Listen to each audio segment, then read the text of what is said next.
Good morning, everybody, and I'm honored and very pleased to continue the yesterday discussions with a discussion with what I could easily call the most famous name in Romania when it comes to blockchain. So, Benny, good morning and welcome to Bucharest. Good morning, Andrei. Good morning, guys. Really great to be here and have this conversation. Yeah, just chit-chatting a bit in the opening. How often are you in Bucharest? I mean, you're based in Sibiu, right? Yeah, but I'd say every 2 weeks, every week sometime, but usually very, very quick, just in and out, maybe one day. So yeah, whenever it's needed, we're here. But Sibiu is definitely a place where it seems like more people from Bucharest are slowly moving, so we'll see. Then again, I'm not even sure when it comes to blockchain. Is it fair to say that a blockchain company is headquartered anywhere? Because my perception is, you know, you guys, the players in this area, are actually literally global. Yeah. Yeah, definitely. The whole idea is that the network is geographically distributed in many parts of the world with a community that spans many countries. Part of the team is in Sibiu and part of the team is around the world.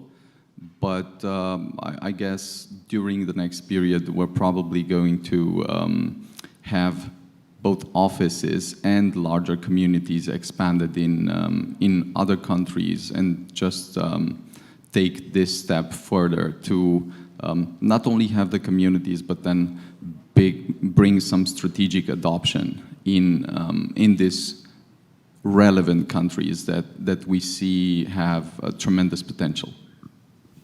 Makes sense, and you've already done a number of acquisitions in Romania and abroad, and from what you're hinting, this may continue, or you're just thinking about growing the team, let's say. In any case, you mentioned about spurring adoption, and we interacted first time a couple of years ago, and I knew a number of things about cryptocurrencies, but I haven't had met at the time a lot of people, let's say, in this area. And I was amazed about, let's say, your focus on clarifying points, and then later on we discussed a lot about education and clarifying concepts. And that's probably one of the things that not generally world needs, but the world when it comes to crypto or blockchain needs, right? There are a lot of concepts floating around, many times not with a lot of clarity. And just speaking on yesterday there were a lot of discussions about CBDCs. Yeah. And maybe I take the opportunity today with you being here to take a step back more towards like first principles based reasoning. And okay, CBDCs are another form of money. I would just raise the ball for you in terms of maybe opening an angle on money in general and how could digital money change what we know about money, which would mean change what we know about the economy, right? So I do believe that in whatever we do, the idea of first clarifying what it is that's the essence of what we're discussing about is very much worth it. And there seems to be quite a mental confinement when it comes to thinking by analogy. So thinking by analogy is very useful for people because it's mentally easy, and then you can immediately grasp an idea by its analogy. But when it comes to thinking hard, the scientific method starts by reasoning from first principle precisely because this is how you usually make the big discoveries. This is how you usually can clarify the different things and then move forward. And so when it comes to money, it seems that we usually discuss a lot of details, but do not clarify the fundamentals and think a lot about the fundamentals. So it's interesting to think that everything we know around money can be boiled down to sort of four key or core elements. And those are unit of account, medium of exchange, store of value, and the idea of debt. It almost seems like everything we have is just a derivative of one of these elements. And so coming back to your point, it seems that when people talk about money, they usually talk about one of these elements, and each of them implies different, let's say, performance optimizations. Each of them implies some things that matter a lot and other things that don't necessarily matter. So when it comes then to CBDCs, it's clear that this would be a medium of exchange. You can, of course, discuss a medium of exchange in absence of the, let's say, government or banking system and so forth, principally. But then you can also discuss it in a way where you see what's the optimal version that could function immediately given the current system. And I do think that if we look at a medium of exchange, the ideal or optimal version should be a currency that is relatively stable, a currency that can be moved almost instantly anywhere in the world, inexpensively, and then is accessible ideally to the majority of the population. And whichever network can be the premise for building such a currency, whichever technology can be the premise of building such a currency, those will very likely win, because at the end of the day, what we've had with the, let's say, more analog version of the fiat version of money was a first iteration of this type of idea. Now, even if you would take something like the euro and make it digital, or you take something like the dollar and make it digital, or the RON and make it digital, the idea of just having that in a way that's instantly transferable at a trivial cost anywhere in the world between any type of people and merchants, that in itself accelerates the entire flow of money. The idea of velocity of money would accelerate probably with either 1 or 2 orders of magnitude, just as a function of being able to do all of that. But then there's also a discussion with a slightly different conclusion, which is there a version of medium of exchange that could supersede what we currently have with the state, with the banking system, or be the subject of a, let's say, superstructure for the banking system? Something, what comes after the dollar and the euro would be the question. Is there some currency that would be native to the internet and that would not be necessarily a store of value, but a very, very effective medium of exchange? Well, it's almost like if you look from the future back, this can hardly go on without us creating something like that. So I do believe that this is what we're discovering and looking for. Something that would be much more effective than what we have with the dollar and the euro, and might be a combination, aligning forces even between them. I mean, when I hear you saying that, I'm you know, the natural question that would come from a lot of people would be, what would such a currency be backed by? Yeah, because we are thinking in those terms. Mm-hmm. But even more, I mean, you described the key features of money.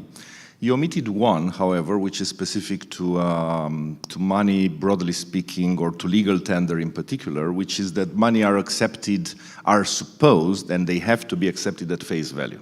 Which means if I have a $1 bill, mm-hmm. It says $1, I cannot dispute it's a $1. Mm-hmm. Yeah. Now, interestingly, in the world of cryptocurrencies, we don't discuss about that. Yeah, I mean, there are Bitcoin maximalists who are saying one Bitcoin is one Bitcoin, right? But what does that exactly mean? We're still valuing cryptocurrencies by reference to a fiat currency. So my question would be, how could a currency which the value of which is always referred by reference to a fiat still be a currency?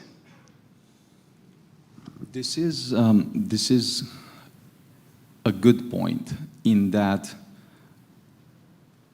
a good reference point for us making the next step in the evolution of, let's say, finance and money and so forth, will be just us flipping the switch.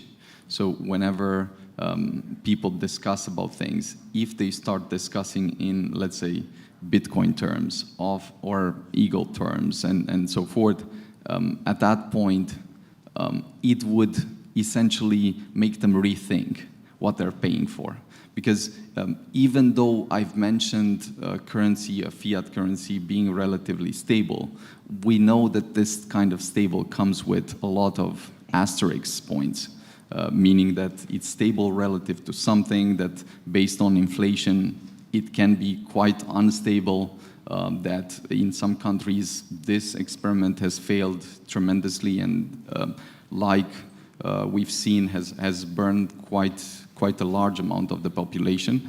So I guess the key point here would be much more, what would trigger such a shift in perception or discussion where everything would start being referenced to this new standard, rather than us discussing it via fiat. And I do understand why most of the people discuss it through this lens. It's almost a very damaging reinforcing feedback loop. Mm-hmm. So it's like you have this instant feedback loop that feeds on you, reminds you about really bad things. With the manic depressive nature of the market, you don't usually end up in a good position. So if you can switch to this longer term idea, escape this conversation that happens on a daily basis with the irrationality of the market and so forth, at that point you can already do the switch in your mind. And I do believe that we need a critical threshold of user adoption for us to actually be able to make the switch in a meaningful way. But once we might see it done by some of the large companies, like let's say Musk does a joke about it and start pricing whatever cars or something else in digital currencies, in Dogecoin, for instance, that would be both a joke and a very strong point to people starting to consider things. And you're right in terms of adoption is not yet there. Adoption by mindsets, I mean, but still things are happening. I mean, again, one of the surprises I was for me when I started working with companies in this ecosystem is to find out that we have companies that actually enjoy being paid in cryptocurrencies, all sorts of cryptocurrencies. And moreover, there are employees that want to be paid in cryptocurrencies, at least partially or sometimes fully and so on. So at least some segments of the economy, because this is part of the economy, are no longer really benchmarking versus fiat, but versus a certain cryptocurrency. And then we look backward. I think we had the Libra / Diem attempt, right? Initially, the idea was that the Facebook crypto would be backed by a basket, I think, of cryptocurrencies. So again, was not benchmarked to fiat, which maybe that's what raised the rage of the Fed and the banks and so on, because they probably just realized, given the huge network power of Facebook, that something big could be happening in the matter of money. Yeah. So some things are in a way happening, and how, I mean, do you think the whole metaverse discussion and evolution could play a role into that? Because once we talk about metaverse, then it's like pretty much everything is digital.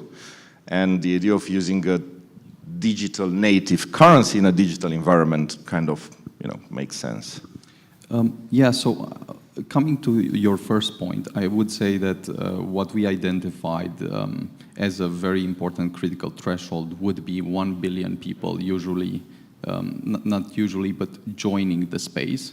So if 1 billion people have crossed the boundaries, have joined the space, at that point, the space might probably be at a point where this type of crypto or digital economy will eclipse the traditional economy. So at that point, it will probably become like a much more general reference point for the other people as well.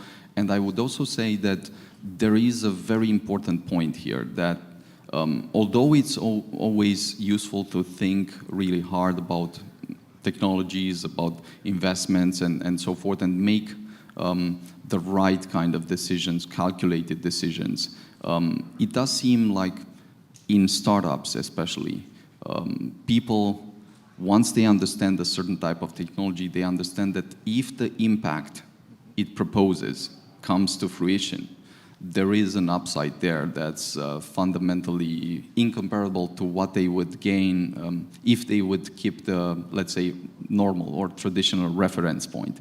So this is why they want to be in, this is why the partners want to be in, and all of that. And to the extent that this works at a larger and larger scale, and the adoption effects come in, you see a trend emerging that is sort of much more powerful than the natural inertia that you have in the current system.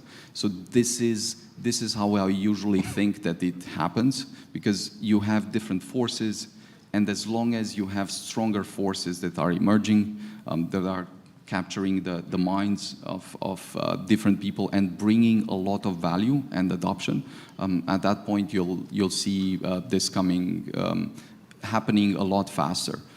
Now, you also mentioned a point about what a currency is backed by, and then if there's an idea of having a stable currency, what's the optimal version of backing it? And there are several discussions here. Let's say the obvious and orthodox discussion is just backing it one-to-one with fiat. That's the simplest thing, and of course it can be a good step forward just by demonstrating the possibilities that the technology brings without having to debate any kind of, let's say, technical discussion, risks and all of that. But then you can also move a lot further with either a basket of assets or a basket of currencies, a basket of assets, a basket ideally of non-correlated assets. And then you can also make it much more, let's say, ambitious if you're going toward the crypto direction, with potentially either backing it with a basket of cryptocurrencies or a basket of combination between traditional assets and cryptocurrencies. You know that on this point it's very easy to raise the recent argument of Luna, right? Sure. And I would say that here there's something that usually people discount when something like this happens, namely that building an algorithmic stablecoin is extremely complex. So most people do not understand the problem that this type of system comes with. And the fact that irrespective of how smart, determined, and resourceful all the people up until this point have been, no one has succeeded to create one that withstood the shocks and risks that the market brought. So this is a super strong point to think about whenever you're thinking of building an algorithmic stablecoin. But then the idea of the algorithmic stablecoin is essentially twofold.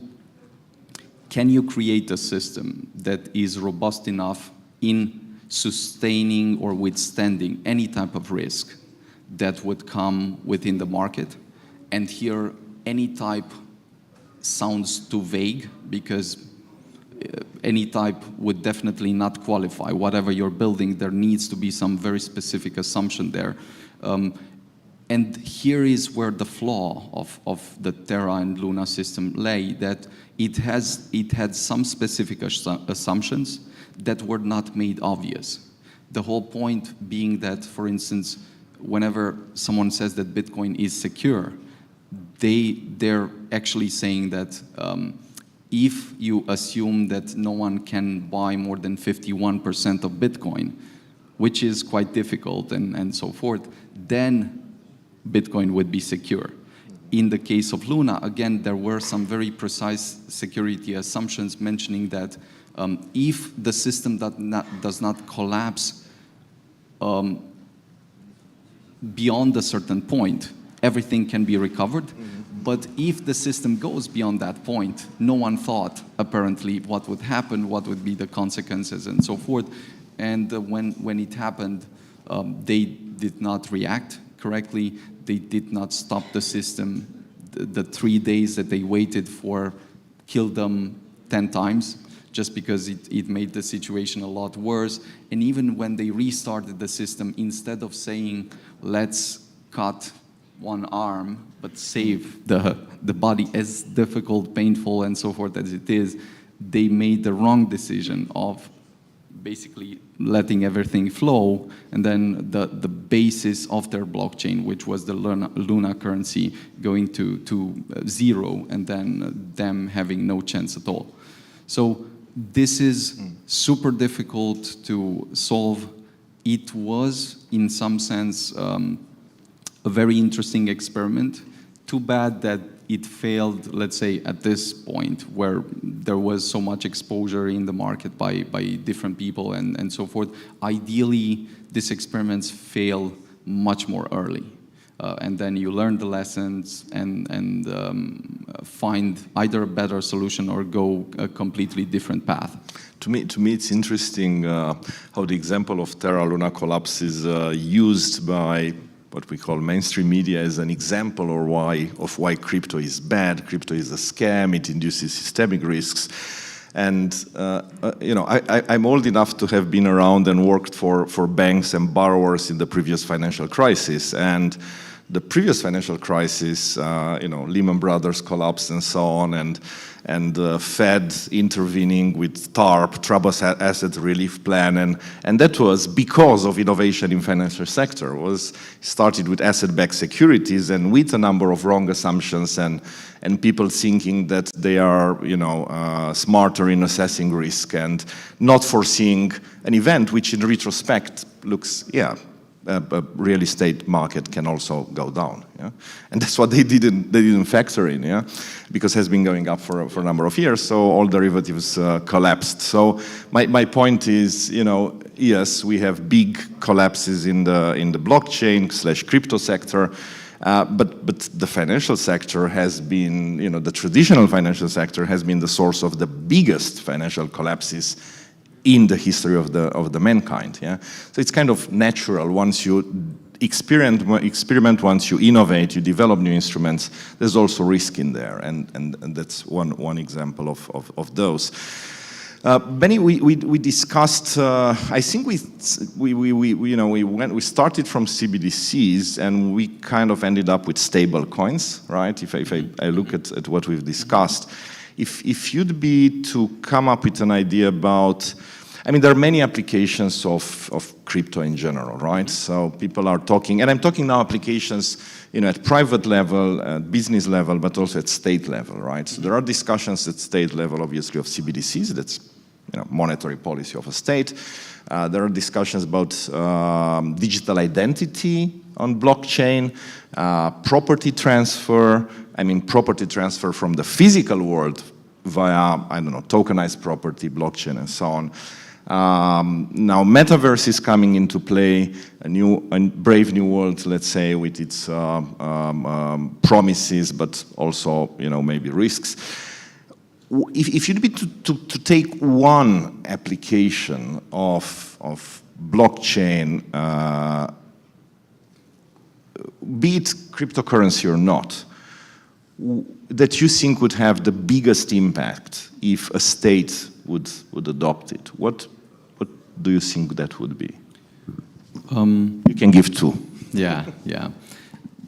I would start by saying this, that in fact, there are two fundamental problems that, once solved, will make this idea around blockchains finally usable at scale. And those two problems or challenges are dial-up to high bandwidth transition. This is why we built Elrond. This is why we believe it's extremely important to have this transition. It's like in the early days of the internet, unless you moved away from dial-up and had the high bandwidth part, you would not have all the applications we have today. You'd be still stuck. And then the second part is a huge UX paradigm shift, because for as long as people have to learn about blockchain technology, for as long as they still discuss the things instead of using the technology and seeing its benefits, it's still going to be a challenge. This is why we built Maiar. Now, moving one step further, I do believe that for a state at this point, if you would think about the highest impact, lowest cost, most non-controversial thing possible, that would move the entire blockchain space forward, but then would also potentially move the state that would adopt this technology forward.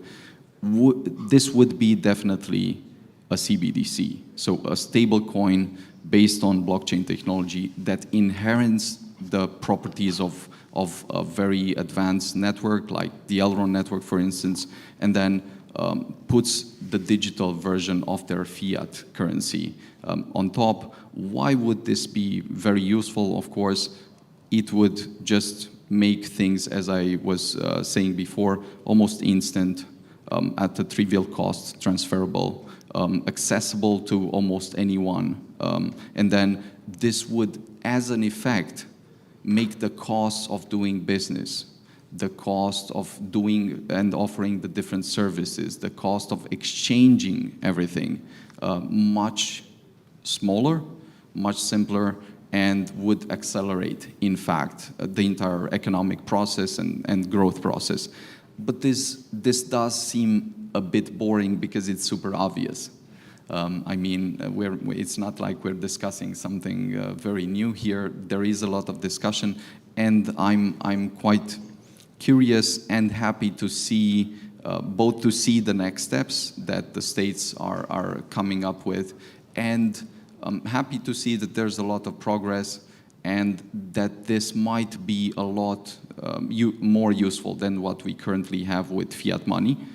Now, maybe changing the perspective a bit and taking something much more longer term with, I believe, incomparable implications for both individuals, companies, organizations, and states. The idea of the metaverse, I do believe, has not been understood correctly. So when people discuss the idea of the metaverse, they usually understand very, very different things.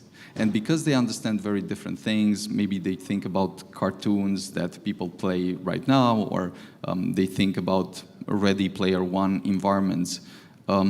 They don't necessarily see this as what it is, and then what it could become at different stages in the development. And maybe a useful way of thinking about this is understanding that this is essentially just technology making the entire interaction a lot more, let's say, useful, exciting, interesting, and so forth. This is the basis of it. And then its effect can go in very different directions. Fundamentally, I believe that this new language of expression that we'll have is very similar to writing, in that writing put humans on a very, very different trajectory. It changed their brains. and then allowed them to store the state of what they learned and so forth without having the reset every generation. And then with the printing press, it almost seems like the entire world accelerated tremendously. You could almost make the point that the Industrial Revolution has come as an effect of the printing press being built. Now, I do think that we're now at the point where with this technology, things could get so exciting and so weird at the same time that for the first time we might have a new language that is incomparable in expressiveness, preciseness, and this type of fundamental nature that it could alter everything. And in what way I'm saying this, you could think of it in terms of any type of thing that we're currently doing as humans, whether it's adventure, exploration, learning, working, all of that, pleasure, all of that can take a form that is incomparably more intense, interesting, and exciting. It's almost like thinking about the intensity of TikTok, which is very dialed down. I mean, it's not full intensity, but then applying that to learning. If you could have that type of state of mind where you're almost in fight or flight mode, super engaged, super focused, and then could learn with most well-equipped people that have lived throughout history. You could meet them for a conversation in Athens, in Rome, whatever the place would be. How would the life be? How would you learn and remember the definitely place? Super interesting, but in the same time, the passion with which you talk about these things, and I kind of visualized as you describe them, is also making them a bit scary, because such a world would also be so much interesting that we may not want to live it anymore. Sure. And I'm sure it's going to raise its own problems, but definitely we're heading, I think that's what you're saying, we're heading towards a mind shift in terms of how life is being lived, right? As I'm also a bit conscious of time, I'm trying to bring the discussion, let's say, to an end, and just a couple of questions. One is how do you personally perceive? I mean, again, coming back to blockchain and blockchain-based companies, you guys are literally addressing yourself to a global market. Mm-hmm. But you started from a certain, point in Romania, and then you became famous. You already have investors. You made public investors from US and so on. So you wonder, I mean, we had discussions about, tax aspects, legal aspects of operating from Romania. How do you make a decision when you're in such a position and you're considering that the project you work on is supposed to expand exponentially and globally? How do you make a decision to continue to operate from Romania, while there are various jurisdictions which are actually positioning themselves proactively as being attractive, from Dubai to Switzerland and so on? Sure. I would still close a point on the metaverse part, which I'd say is definitely going to be super challenging. Namely, how do we make it such that this technology does not become a thing where you're really in a dystopian state that you cannot evade, and it's much too addictive to manage, and all of that. And how do we bring the effects back into this world so that we can create a positive feedback loop there? But coming to this point, the idea is, I believe, at different stages, very different. But at our stage, it's extremely important that, surprisingly, in Romania, despite a lot of infrastructure, let's say, sectors being pretty messed up, and not very helpful. The technology infrastructure is surprisingly well positioned, especially the internet speeds and performance and so forth that we have. I would say is by far the most important thing that we have and that we can benefit of. Because without the internet, I'll be very clear and very honest, we would not have this conversation. And a lot of other conversations that are super interesting and so forth. So given that we have this type of technology, given that there are a very large number of super smart, super resourceful people, I believe this is where the opportunity is for Romania. And it's almost like wherever you look, you can improve things. This is the interesting part of having a broken system. Wherever you look, these things could really be improved tremendously. In terms of Elrond and our positioning, we've always taken two types of approaches. We've been on the one hand very pragmatic. If we would see that there is a clear obstacle to us continuing to function and move forward and building what we're trying to build, we would definitely immediately consider moving and consider repositioning ourselves in order for us to be able to continue to execute on the plans and vision that we have.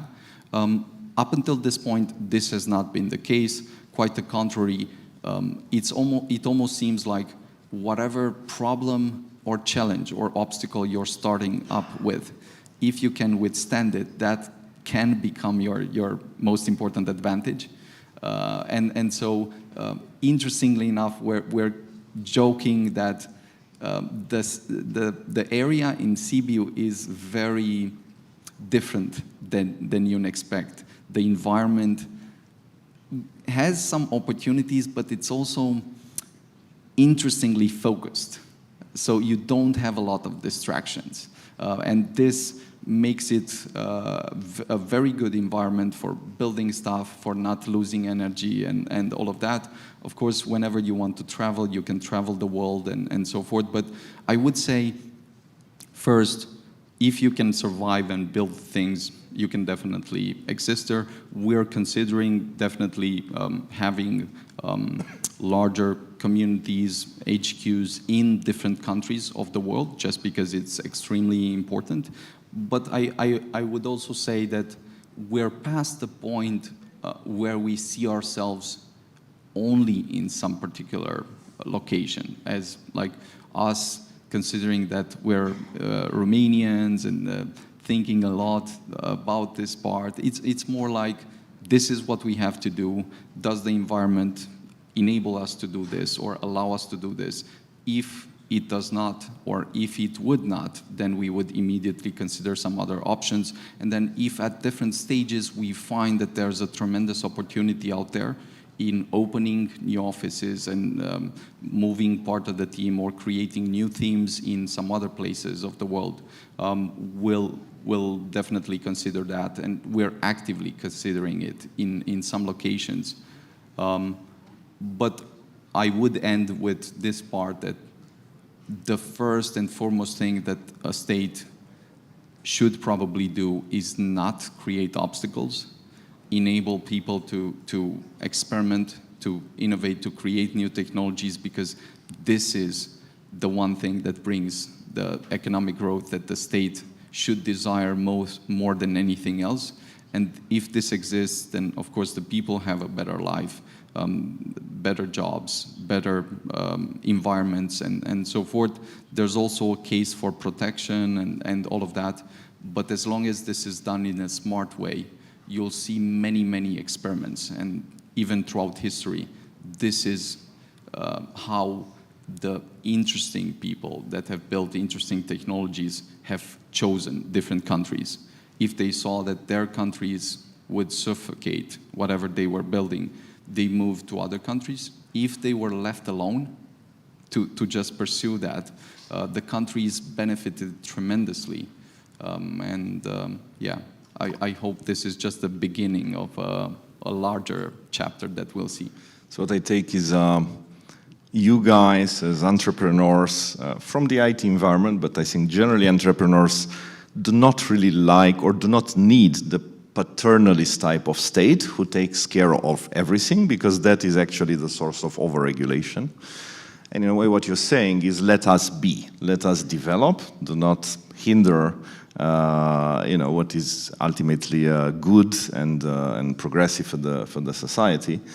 And then, we'd love to be here. And if I would be a journalist, I would take as a tagline what Beniamin Mincu just said. I would say, Beniamin Mincu from Elrond, billion-dollar market cap cryptocurrency creator, just said that CBU is better for IT development than Dubai. Than Dubai, actually, because actually your options are global, are not national. So I'm sure you got proposals to move into those locations and so on. They love to do that with blockchain companies. I think I'm looking for Sergio, but I think we are towards the end, right, of our discussion. Thank you very much, Benny, for the interesting chat. I think actually we've discussed a number of points, but the discussion opened a number of other points, and it's something that cannot be addressed fully in a half an hour discussion. But anyway, thanks a lot. Congrats for everything that you're doing, and we'll be following you in the future. Thank you. Thank you, guys.